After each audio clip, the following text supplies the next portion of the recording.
Hello and welcome to NoteFull's Wednesday Reviews. So as you know, this is the video where we take an opportunity to review some of the work that you submitted over the past week on the TOEFL. So I'm really excited because today we're going to actually be talking about TOEFL speaking question number 2. So the question was the following. Some people prefer to live in a small town, others prefer to live in a big city. Which place would you prefer to live in? Use specific reasons and details to support your answer. So what we've done is we've picked an example answer from within our forum that really does a good job of being an example of some of the common issues that come up. So the first thing with the recording that we're going to hear is that it has great structure. It follows the basic format of giving your answer, giving your reason, giving your example, another reason, an example, and then finishing the question up. And it's also smooth. The student does a pretty good job going from one word to another, from one sentence to another, without struggling with things like ums and uhs and big pauses that can eat up a lot of time and not present you with a high level of fluency. Now, the issues that come up that aren't so strong that this student should work on, and the reason why we picked this as an example is because this is an issue that a lot of students need to work on, a good majority. So if you're watching this video, make sure you pay attention when you listen to your own recordings to see if you fall into this trap, is that the student didn't fill in the time. Now, what I mean by that is that the student actually finished at around 39 seconds. So it's not a big deal. It's really hard to be perfect with 45 seconds all the time, so we don't want to put that unnecessary burden on ourselves. But it's better to go a little bit over than a little bit under when it comes to content. Now, that doesn't mean that you don't finish what you're saying. It means that you have a comfort in saying so much that you can easily go over time. So when we hear an example answer from a student that's a little bit short, it really concerns us, because that means bad habits kind of carry over stronger on the TOEFL. You may just finish your sentences very quickly, and all of a sudden we have a lower score because we didn't say enough content. Number 4, we need more energy.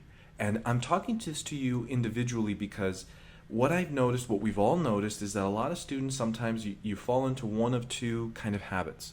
One is where you're studying hard, you feel comfortable, and you get into a rhythm where you always speak with the kind of a comfortable energy. You're just kind of giving the information and the speaking questions. You're going through the reading, the listening, and the writing. And we need more energy. Think about it as a race. You're actually in a race, a 100-meter dash. You're not just going to walk from the starting point to the finish line, right? You're going to give all that you've got.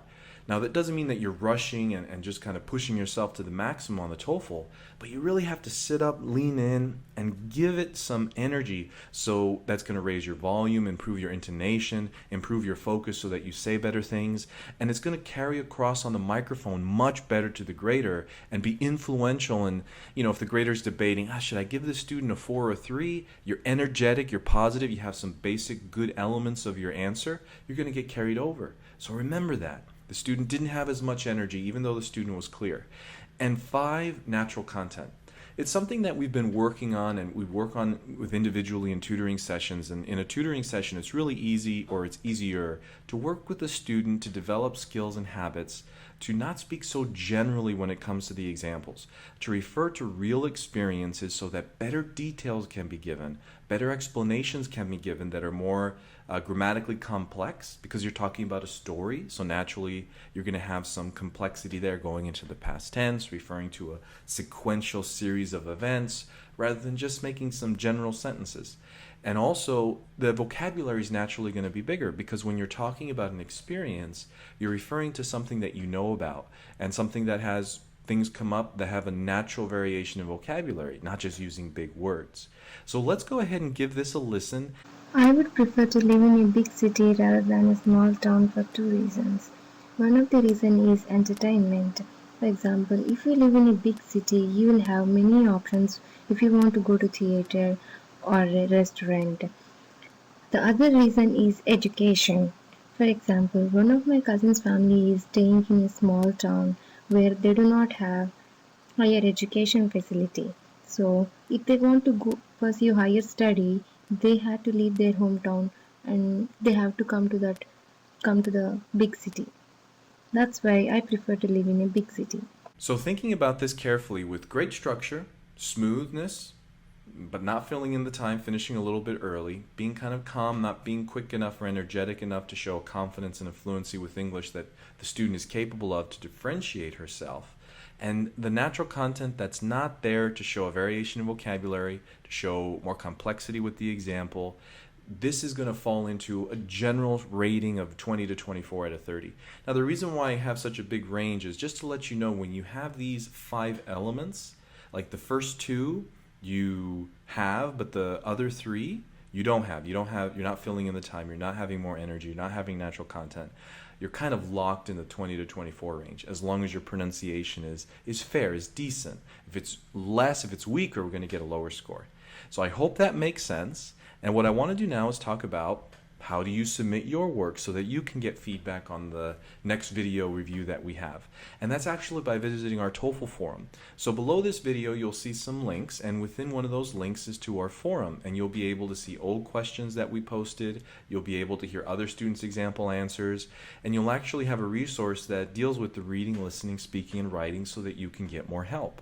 And you'll also have a link to our website where you can visit our free TOEFL course for even more help. Now, before I go ahead and salute you and say goodbye, one of the things that I'm really excited about is, as you know, we have TOEFL Question Tuesdays and we have TOEFL Review Wednesdays. So we're working really hard to help you by producing 2 videos per week. So what we're going to do now is we're going to reduce the production to about 1 short video per week because we're very excited because we're actually doing a big modification to our programs. So we're going to be spending that time and energy in completely recreating the programs that we have to teach you the TOEFL reading, listening, speaking, and writing. We're incredibly excited about it because we're going to make all new videos, we're going to improve our content, we're going to make it more efficient so it's faster for you to identify your weaknesses, and we're going to improve the system that we have to teach you how to overcome those weaknesses. So we're very excited about that, and we'll keep you up to date as the weeks go by. The planned release of that is within 4 weeks of this video, so towards the middle of September 2014. So we're going to work hard for that. Now, that said, I want to make sure to wish you good luck, and remember, click on the link below so that you can reach our website, you can reach the forum, ask your questions, get more help.